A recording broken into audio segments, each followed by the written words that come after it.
پاکستان کے ضلع قصور کے اس نوجوان مجاہد کی کہانی جس نے اسرائیل کی سرحدوں کو ہلا کر رکھ دیا۔ اسلام کی بقا کی جنگ لڑنے والے اس مجاہد کی طویل داستان سننے سے پہلے چینل کو سبسکرائب کیجیے تاکہ کہانی کی تمام ترقصات آپ تک ہمیشہ پہنچتی رہیں۔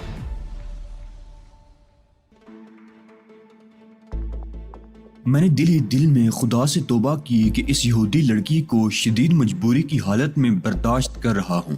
اینی، میں نے تمہیں ساری پوزیشن بتا دی ہے، اس پر غور کر لینا۔ میری باتوں میں آ کر جذباتی ہونے کی ضرورت نہیں، میں نے اسے ٹالتے ہوئے کہا۔ میں کتنے ہی بڑے باپ کی بیٹی سہی مگر انسان تو ہوں پیڈرو ڈیئر، میں بھی تمہیں چاہتی ہوں۔ اس بار اس کے لہجے سے انتہائی جذباتیت جھلک رہی تھی۔ میں گھبرا کر باہر نکل آیا۔ بہرحال اسے قابو میں رکھنے کے لیے یہ مہم میں نے سر کر لی تھی اور امکان اس بات کا تھا کہ اب وہ آسانی سے میرے چنگل سے نہیں نکل سکے گی۔ دوپہر کو نیلی نے بہت سے ریڈی میڈ کپڑے اینی کو پیش کر دیے۔ گونی مکلارنس نے میرے لباس بھی بھیجے تھے۔ لنچ کے بعد مجھے اس کا فون ملا۔ ایک ملازم نے مجھے اطلاع دی تھی۔ ہیلو، میں نے ریسیور اٹھاتے ہوئے کہا۔ پیڈرو، تمہارا دوست بول رہا ہے، نام لینے کی ضرورت نہیں، ہم فون پر احتیاط کریں گے۔ سناؤ، کیسے حال چال ہیں؟ بالکل ٹھیک، تمہاری خواہش کے مطابق کام تسلی بخش طور پر شروع ہو گیا ہے اور اب ہمارا مشترکہ دوست مطمئن ہے۔ ویری گڈ، سنا ہے تم نے بہت خوبصورت میک اپ کیا ہے۔ نیلی نے مجھے فون کر کے تمہاری شکل بدل جانے کی کہانی سنائی تھی۔ لیمو کا قصہ بھی بتایا ہوگا؟ میں نے پوچھا۔ ہاں، یہ میک اپ میرے لیے حیرت انگیز ہے، تم سے مل کر اس بارے میں معلومات حاصل کروں گا۔ خیر چھوڑو ان باتوں کو، وہ مطمئن ہے؟ ہاں، میں نے جواب دیا۔ جہاز والے سے اس کی دوستی کس طرح ہوئی؟ وہ اس کا چچا بن بیٹھا تھا، یعنی اس کے باپ کا دوست۔ اوہ، چالاک بوڑھا، اس کے علاوہ اور کیا کر سکتا تھا؟ بہرحال ابھی تک خاموشی ہے، کوئی خاص بات نہیں ہوئی۔ ویسے میں بھی تم سے ملاقات نہیں کر سکوں گا، تم سکون سے وہاں وقت گزارو، میں تمہیں مشورہ نہیں دوں گا۔ میرے لیے اور کوئی خدمت ہو تو بتاؤ۔ آئندہ پروگرام پر کب گفتگو ہوگی ڈیئر؟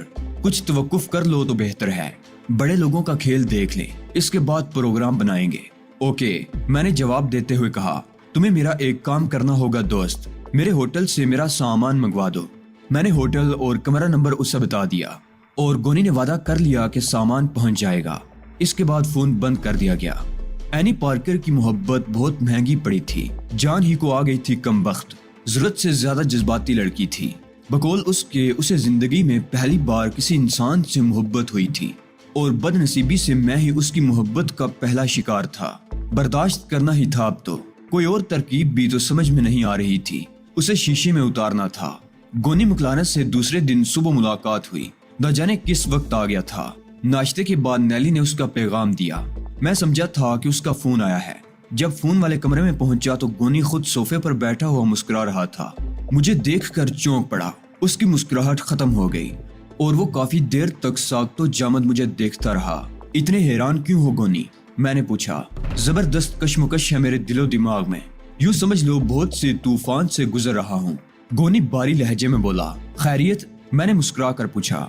بالکل خیریت نہیں ہے۔ گونی نے اپنے کوٹ کی اندرونی جیب سے ایک لفافہ نکال لیا اور پھر اس نے لفافے میں سے ایک تصویر نکال کر میرے سامنے کر دی۔ اسے دیکھو، یہ کس کی تصویر ہے؟ میں نے تصویر پر نگاہ کی اور پھر خود میری حالت بھی متغیر ہو گئی۔ میں پھٹی پھٹی آنکھوں سے اس تصویر کو دیکھنے لگا۔ یہ میری تصویر تھی۔ میرے ذہن میں خیالات کا ایک حشر سا برپا تھا۔ گونی بغور میری صورت دیکھ رہا تھا، پھر وہ اپنی جگہ سے اٹھ کر کھڑا ہو گیا، کمرے میں ٹہلنے لگا، پھر رک کر بولا۔ یہاں انگلستان میں تمہارے لیے شدید خطرات موجود ہیں مسٹر علی، برائے کرم اب اس نام سے اجنبیت کا اظہار مت کرنا، میں تمہارے لیے سخت پریشان ہو گیا ہوں۔ مجھے یقین ہے کہ اولیو ہاورڈ نے صرف مجھ سے ہی نہیں، دوسرے تمام لوگوں سے بھی تمہاری تلاش کی درخواست کی ہوگی۔ شاید اسے درخواست کہنا مناسب نہیں ہے۔ تم تصور کرو کہ اگر ہوم سیکرٹری تم سے ملاقات کر کے کہے کہ تم جو کچھ کر رہے ہو اور جو کچھ تم ہو وہ حکومت کے علم میں ہے، اسکاٹ لینڈ جب چاہے تمہارے خلاف ثبوت فراہم کر کے ہماری گردن پکڑ سکتا ہے، لیکن بعض حالات ایسے ہوتے ہیں جن میں حکومت کو بھی تمہاری ضرورت پیش آ جاتی ہے، جیسے یہ شخص۔ اس کے بعد تمہیں تصویر دکھائی جاتی ہے اور پھر کہا جاتا ہے کہ یہ مسٹر اولیو ہاورڈ جو امریکہ کی ایک مقتدر شخصیت ہیں، اس شخص کی بازیابی کے خواہش مند ہیں اور ہم نے ان سے وعدہ کر لیا ہے۔ چنانچہ زمین کے اوپر کے معاملات سے پولیس خود نمٹ رہی ہے۔ لیکن تمہاری دنیا میں یہ شخص نظر آئے اور تم اسے گرفتار کر کے حکومت کے حوالے کر دو تو حکومت انگلستان اور حکومت امریکہ کی نگاہ میں تمہاری وقت بڑھ جائے گی۔ ممکن ہے کوئی بڑا انعام بھی تمہیں دے دیا جائے۔ تو مسٹر علی، تم ضرور کوشش کرو گے، کیا خیال ہے؟ ہاں، میں واقعی پریشان ہو جاؤں گا گونی، میں نے گہری سانس لے کر کہا۔ بات یہ ہے مسٹر علی کہ معاملہ تمہارے اور حکومت امریکہ کے درمیان ہے، جس کی تھوڑی بہت تفصیل مجھے بتا دی گئی ہے۔ میں کیتھولک ہوں، اور ایک خاص بات اور بتا دوں کہ میرا باپ جرمن تھا، نازیوں کے خیالات سے متاثر، چنانچہ یہودیوں سے نفرت مجھے ورثے میں ملی ہے۔ مجھے اس بات کا علم ہے کہ ہاورڈ یہودی ہے، اور شاید یہودیوں کی ہی کسی چپکلش میں امریکی حکومت تمہاری دشمن ہو گئی ہے۔ اس لیے میرے دوست، میرے دل میں تمہارے لیے منفی جذبہ پیدا نہیں ہوا ہے۔ اس کے علاوہ تمہاری وجہ سے مجھے لنکاسٹر پر فوقیت حاصل ہوئی ہے، اور یہ لوگ میرے دشمن ہیں، اس لیے ان کی بنسبت تم میرے لیے زیادہ قابل اعتماد اور محترم ہو۔ میں اگر چاہتا تو یہ سارے حالات تمہیں نہ بتاتا اور ان معلومات کو اپنے ذہن میں محفوظ رکھتا۔ تمہیں بتا دینے کا مقصد یہی ہے کہ میرا دل تمہاری طرف سے صاف ہے، چنانچہ ایسا نہ ہو کہ میں پلٹوں اور کوئی گولی میری کھوپڑی میں داخل ہو جائے۔ کیا خیال ہے؟ میں سرد نگاہوں سے گونی مکلارنس کی شکل دیکھ رہا تھا۔ یہ انکشاف بہتر نہیں تھا، لیکن گونی کی باتیں سچائی پر مبنی تھی، اور اگر اس کے دل میں کھوٹ ہوتا تو در حقیقت وہ میری اصلی شکل دیکھ کر خاموش ہو جاتا اور جو چاہتا خاموشی سے کر گزرتا۔ اس سے صرف ایک ہی نتیجہ اخذ کیا جا سکتا تھا کہ گونی مکلارنس مجھ سے مخلص تھا۔ یہ ٹھیک ہے گونی، اچانک صورتحال بدل گئی ہے، لیکن اگر تم اب بھی دوستی کی بات کرتے ہو تو آؤ ایک بار پھر دوستی کر لیں۔ میں نے اپنا ہاتھ آگے بڑھا دیا۔ گونی کے ہونٹوں پر مسکراہٹ پھیل گئی۔ اس نے مسافے کی بجائے آگے بڑھ کر مجھے گلے لگا لیا۔ ہم برے لوگ جب کسی سے دوستی کرتے ہیں تو پھر ہم سے اچھا دوست اور کوئی نہیں ہوتا۔ موقع ملا تو کسی مناسب وقت پر تمہاری اس محبت اور خلوص کا جواب دوں گا، اور اگر ضرورت پڑی علی تو میں اسے قبول بھی کر لوں گا۔ اس نے میری پشت تھپ تھپا کر کہا، شکریہ گونی۔ میری آواز بھی جذبات سے لبریز تھی۔ صورتحال اب کسی قدر مختلف ہو گئی ہے۔ اپنے حالات کو ذہن میں رکھ کر بتاؤ کہ تمہارا کیا پروگرام ہے، کیا چاہتے ہو؟ اتنی جلدی بھی نہیں گونی، پہلے ان معاملات کو نمٹا لیں، میں نے جواب دیا۔ گونی پرخیال انداز میں گردن ہلانے لگا، پھر بولا، لڑکی کی کیا پوزیشن ہے؟ میں نے اسے شیشے میں اتار لیا ہے۔ یہودی کی اولاد ہے، اچھی طرح غور کر لینا۔ میرا خیال ہے حالات ٹھیک چل رہے ہیں، فریب تو نہیں دے رہی ہے۔ اگر جلدی نہ ہو تو 2-4 دن اور جائزہ لے لوں۔ نہیں، مجھے کوئی جلدی نہیں ہے، لیکن کوئی دھوکہ نہ کھا جانا۔ یہ معاملہ تم مجھ پر چھوڑ دو گونی، میں وعدہ کرتا ہوں کہ اس طرف سے کوئی الجھن پیدا نہیں ہونے دوں گا۔ اگر تم نے ذمہ داری لی ہے تو پھر مجھے یقین ہے۔ بہرحال 2-4 دن اور گزار لو، اس دوران متوقع ہنگامے بھی دیکھ لیتے ہیں، اس کے بعد عمل کریں گے۔ ویسے میں نے ابتدا کر دی ہے۔ وہ کس طرح؟ میں نے کہا، فرانس میں میرے آدمیوں نے میکائل پارکر سے گفت و شنید شروع کر دی ہے، ابھی اس کی طرف سے کوئی جواب نہیں ملا ہے۔ ویری گڈ، یہ بھی ٹھیک ہے۔ تو اب مجھے اجازت دو اور ایک کام کرو، اگر اس میں کوئی دشواری نہ ہو تو۔ وہ کیا؟ میں نے سوال کیا۔ تم دوبارہ میک اپ کر لو۔ جو میک اپ تم نے کیا ہوا تھا وہ بہت شاندار تھا، کسی عنوان بھی میک اپ نہیں لگتا تھا۔ اگر کسی طور وہ بھی تیار ہو جائے تو اور زیادہ بہتر ہوگا، اس طرح تم عام نگاہوں سے محفوظ رہو گے۔ ٹھیک ہے، یہ کام ہو جائے گا، میں نے جواب دیا، اور اس کے ساتھ مکلارنس اٹھ گیا۔ پھر وہ مجھ سے اجازت لے کر چلا گیا، اور میں اپنی جگہ بیٹھا ان حالات پر غور کرتا رہا۔ ذہن لاتعداد پریشانیوں کا شکار ہو گیا تھا۔ گونی مکلارنس کی یہ بات کہ در حقیقت میں کون ہوں خطرناک بھی ثابت ہو سکتی تھی، لیکن کوئی اور راستہ بھی نہیں تھا۔ ہاورڈ نے لندن کو بھی میرے لیے امریکہ بنا دیا تھا، یہاں بھی میرے دشمنوں کی تعداد اتنی ہی تھی جتنی امریکہ میں۔ ان حالات میں اگر میں گونی کی دسترس سے نکل جاتا تو پھر کہاں جاتا؟ اس کے سوا اور کوئی صورت نہیں تھی کہ تن بتقدیر رہ کر خود کو حالات کے دھارے پر چھوڑ دوں۔ ابھی میں انہی خیالات میں الجھا ہوا تھا کہ اینی دروازہ کھول کر اندر داخل ہو گئی۔ پیڈرو، اس نے پیار بھرے لہجے میں کہا، تنہا کیوں بیٹھے ہو؟ میرے ہونٹوں پر مسکراہٹ پھیل گئی۔ پریشان نظر آتے ہو، کیا بات ہے؟ کوئی خاص بات نہیں اینی، میں نے رسمن کہا۔ تو پھر عام بات ہی صحیح، کم سے کم مجھے تو بتا دو۔ تمہارے لیے پریشان ہوں، تمہاری حفاظت اب میری زندگی کا مسئلہ بن گئی ہے۔ میں سوچتا ہوں کہ ہم دونوں کسی کی نگاہ میں نہ آ جائیں۔ مجھے احساس ہے پیڈرو کہ میں تمہارے لیے کتنا بڑا مسئلہ بن گئی ہوں۔ اوہ نہیں ڈیئر، اس انداز میں کیوں سوچ رہی ہو؟ میں تو بس اس لیے پریشان ہوں کہ کہیں تم دوسروں کی نظر میں نہ آ جاؤ۔ ہم لندن سے نکل چلیں، اس نے تجویز پیش کی۔ میں انہی تیاریوں میں مصروف ہوں، لیکن اینی یہ بتاؤ کہ ہم یہاں سے کہاں جائیں گے؟ میں نے پوچھا، خاموشی کے ساتھ کسی بھی گوشہ گمنامی میں۔ اس کے لیے قانونی کاغذات درکار ہیں۔ میں نے تشویش ظاہر کی۔ کاغذات تیار کرائے جا سکتے ہیں، تم رقم کی فکر مت کرو، میں یہاں لندن میں مطلوبہ رقم فراہم کر سکتی ہوں، اینی نے کہا اور میں ہنسنے لگا۔ کیوں ہنس رہے ہو؟ تمہاری معصومیت پر۔ کوئی بے وقوفی کی بات کہی ہے میں نے؟ بے وقوفی کی نہیں، معصومیت کی۔ تمہاری اصل حیثیت سے نہ تو دوسرے کاغذات تیار کرائے جا سکتے ہیں، نہ تم اس حیثیت سے رقم حاصل کر سکتی ہو۔ وہ لوگ شکاری کتوں کی مانی تمہاری بو سونگتے پھر رہے ہیں۔ اینی نے سر کو جنبش دیتے ہوئے کہا۔ اس کے ساتھ ہی اس کی آنکھوں میں بھی فکر مندی کے نقوش اجاگر ہو گئے تھے۔ تم اس سلسلے میں فکر مند نہ ہو اینی، یہ ساری باتیں سوچنا میرا کام ہے۔ میں نے ایک فیصلہ کیا ہے۔ وہ کیا؟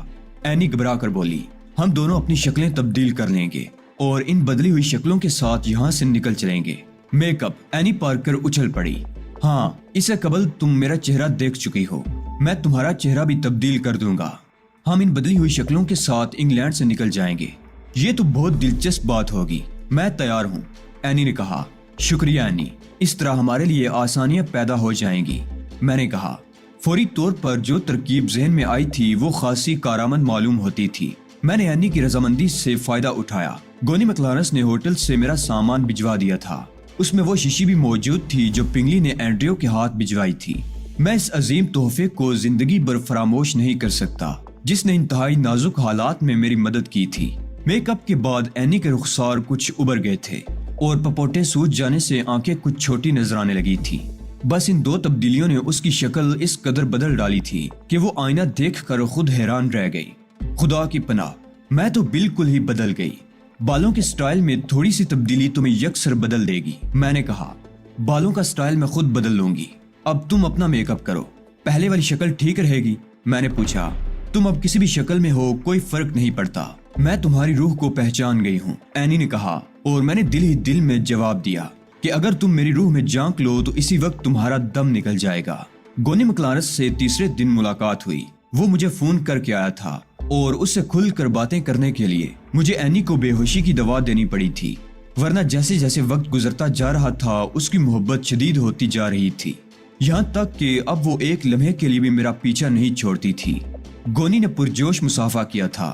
بڑی دلچسپ خبریں لایا ہوں تمہارے لیے، اس نے مسکراتے ہوئے کہا۔ میں منتظر ہوں۔ لندن کے گلی کوچے بارود اگل رہے ہیں۔ اب تک 17 افراد مارے جا چکے ہیں، مکلارنس نے کہا۔ خیریت، کوئی فساد ہو گیا؟ ویسے یہاں اخبار نہیں آتے گونی، میں نے حیران ہوتے ہوئے کہا۔ منگوا لیا کرو، اخبارات کا مطالعہ ضروری ہوتا ہے۔ بہرحال تفصیل یہ ہے کہ لنکاسٹر اور روترے میں چل گئی ہے، اور اس تصادم کے لیے تمہارے اس خادم نے کوشش کی ہے۔ کربی فوسٹر آج کل لنکاسٹر کا حاشیہ بردار ہے، اس کے لیے تھوڑی سی کوشش کرنی پڑی تھی۔ روترے لنکاسٹر پر چڑھ دوڑا۔ ویسے لنکاسٹر کا پلہ بھاری ہے، کیونکہ روترے کی بنسبت اسے زیادہ آسانیاں مہیا ہیں، لیکن میں پیش گوئی کرتا ہوں کہ آنے والا وقت لنکاسٹر پر بہت بھاری ہوگا۔ وہ کیوں؟ میں نے پوچھا۔ روترے بہت درندہ ہے، وہ فرانس کے ایک روایتی خاندان سے تعلق رکھتا ہے۔ کیا روایت ہے اس خاندان کی؟ میں نے سوال کیا۔ جو فرانس کے 32 انسانوں کو کھا گیا۔ سنا ہے روترے کے خاندان میں کئی آدم خور پیدا ہوئے ہیں۔ وحشت اور درندگی اس خاندان کی فطرت ہے۔ روترے اگر لنکاسٹر سے ہلکا پڑا تو وہ یہاں سے چلا جائے گا، لیکن اس کے بعد وہ نئی قوت کے ساتھ پھر واپس آئے گا۔ دلچسپ بات ہے۔ میری حیرت میں اضافہ ہو گیا تھا۔ لندن پولیس بہت چوکس ہے آج کل۔ ان دونوں کے آپس میں بڑھ جانے کی وجہ سے جرائم میں کمی ہو گئی ہے۔ خیر، یہ باہر کی خبریں ہیں، تم یہاں کے حالات سناؤ۔ ویسے تمہارا یہ میک اپ میرے لیے حیرت انگیز ہے، بڑا انوکھا میک اپ ہے، مختصر لیکن کارآمد۔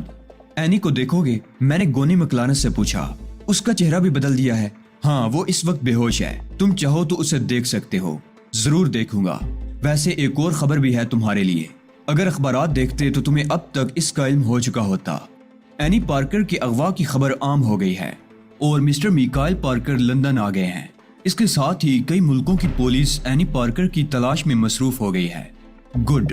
میکائل پارکر نے تمہارے اس آدمی سے رابطہ قائم نہیں کیا جس کے ذریعے تم نے ان سے بات چیت کی تھی؟ کیا ہے۔ میکائل پارکر فوری طور پر اس مذاکرات کا خواہش مند ہے، لیکن میں نے خاموشی اختیار کر لی ہے۔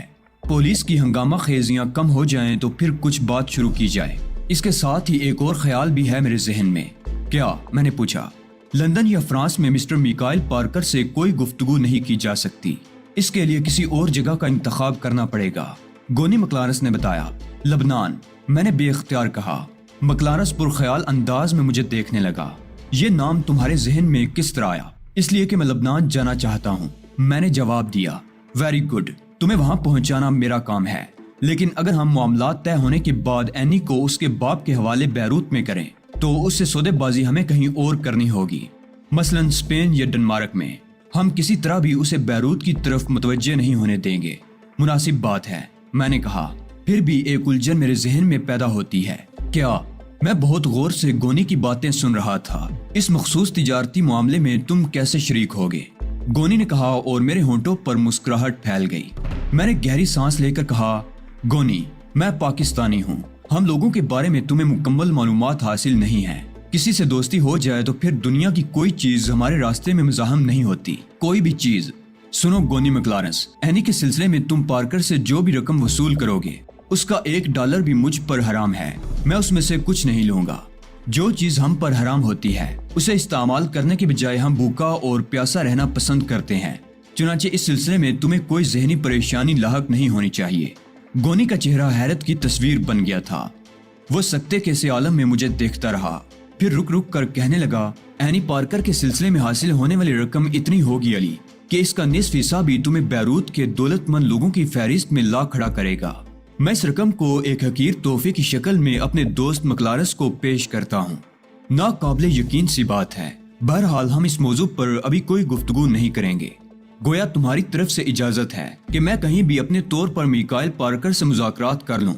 اب وہ تمہارا مسئلہ ہے۔ ٹھیک ہے، بیروت روانگی کے لیے تیاریاں کر لو، اور ہاں ذرا میں اس کا میک اپ بھی دیکھ لوں۔ گونی کھڑا ہو گیا۔ میں اسے لیے ہوئے اس کمرے میں آ گیا جہاں اینی اپنے بستر پر گہری نیند سو رہی تھی۔ مکلارس اسے دیکھ کر حیران رہ گیا۔ حیرت انگیز، یقیناً حیرت انگیز۔ علی، یہ فن تم نے کہاں سے سیکھا؟ میک اپ کا یہ انداز میری سمجھ میں نہیں آیا۔ کوئی اسے اینی نہیں کہہ سکتا، جبکہ اس میں کوئی نمایاں تبدیلی بھی نہیں کی گئی۔ بس یہ میرے ہالی ووڈ کے ایک دوست کا تحفہ ہے۔ او، ہالی ووڈ تو مرکز ہے ان چیزوں کا، بڑا کامیاب میک اپ ہے۔ خیر، فی الوقت یہاں سے جلد از جلد نکلنے کا معاملہ زیر غور ہے۔ ہاں گونی، کیا یہ ممکن نہیں ہے کہ ہم دونوں میاں بیوی کی حیثیت سے یہاں سے نکل جائیں؟ تمہیں ہمارے کاغذات تیار کرانے ہوں گے۔ نئی شادی کر کے ہم ہنی مون منانے بیروت جائیں گے۔ میرے خیال میں تھوڑی سی کوشش کے بعد یہ کام ہو سکتا ہے۔ یقیناً ہو سکتا ہے۔ تم نیلی سے کہہ کر اس کی اور اپنی تصویریں بنوا لو۔ یہ تصویریں کل مجھے مل جانی چاہیے، باقی کام میں خود کر لوں گا۔ ونڈرفل آئیڈیا ہے۔ میرا خیال ہے کہ لندن کے کسی نواحی علاقے میں تمہاری ایک شادی بھی کرا دی جائے اور تم مقدس پادری کی دعاؤں کے ساتھ بیروت کا سفر کرو۔